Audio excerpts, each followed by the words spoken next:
नई कहानियों को सबसे पहले देखने के लिए हमारे चैनल को सब्सक्राइब करें और बेल आइकॉन प्रेस करें।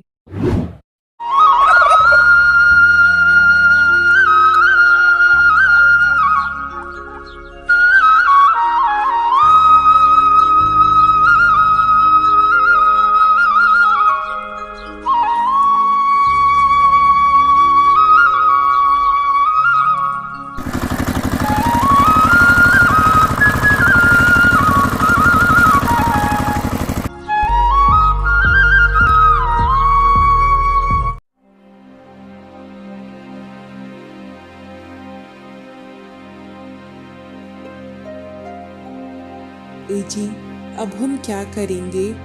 इतने सालों तक उसने हमारा साथ निभाया और अब भाग्यवान, इसमें कोई भला क्या कर सकता है? भाग्य में जो लिखा था वो तो होना ही था।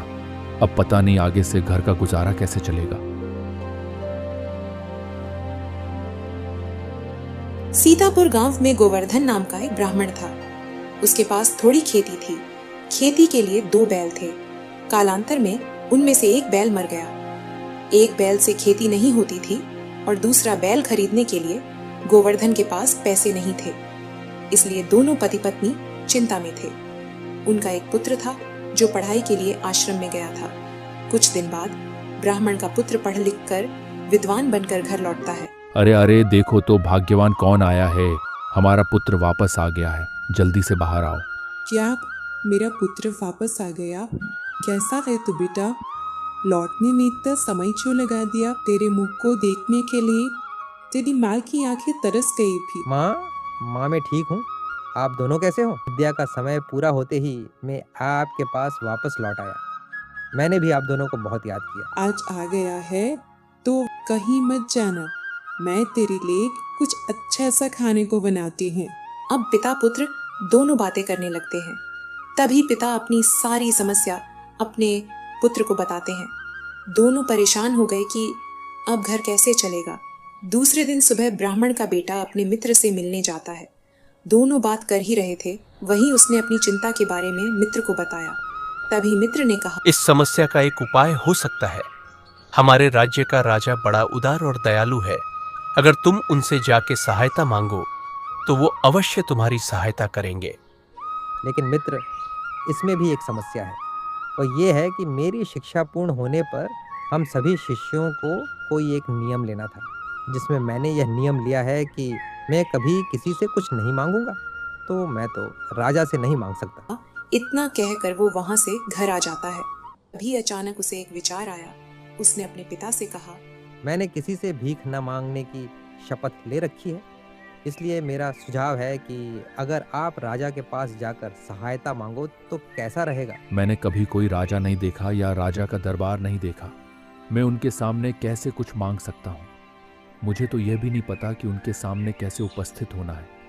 मैं आपको सब सिखाऊंगा कि राजा के सामने कैसे खड़ा होना है, कैसे बोलना है और क्या बोलना है। आप चिंता मत करो। उसी दिन बेटे ने अपने पिता को प्रशिक्षण देना शुरू कर दिया।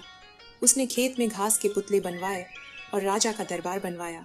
एक बड़ा पुतला राजा बन गया और 2 पुतले उसके बगल में खड़े हो गए, एक दीवान के रूप में और दूसरा कोतवाल के रूप में।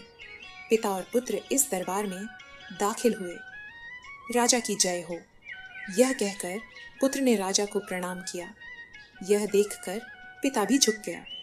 तब पुत्र ने पिता से यह श्लोक कहने को कहा, मैं किसान हूँ, मैं ब्राह्मण हूँ।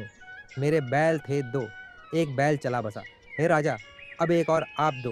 बेटे ने बहुत कोशिश की, लेकिन पिता वह मंत्र ठीक से नहीं बोल पाते थे। लेकिन उसने हार नहीं मानी और तालीम जारी रखी।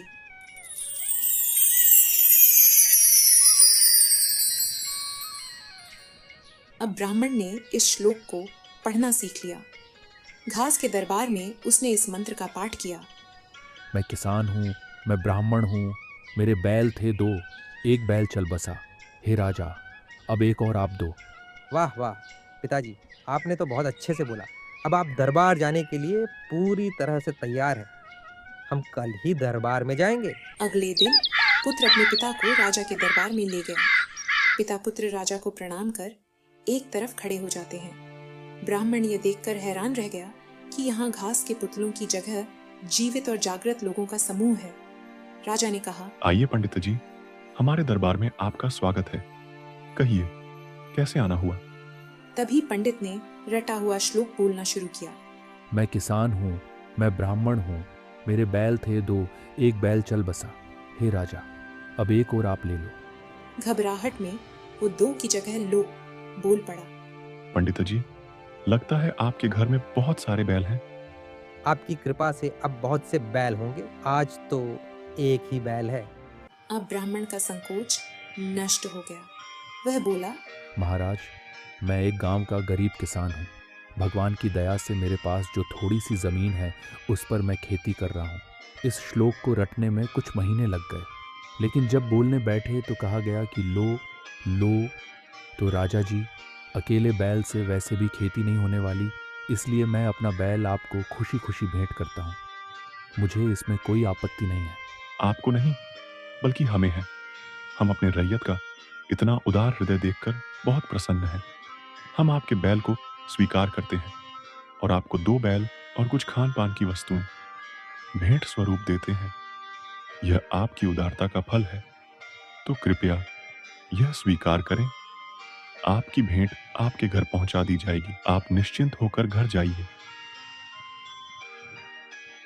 राजा की उदारता देखकर पिता पुत्र दोनों खुश होते हुए घर चले गए।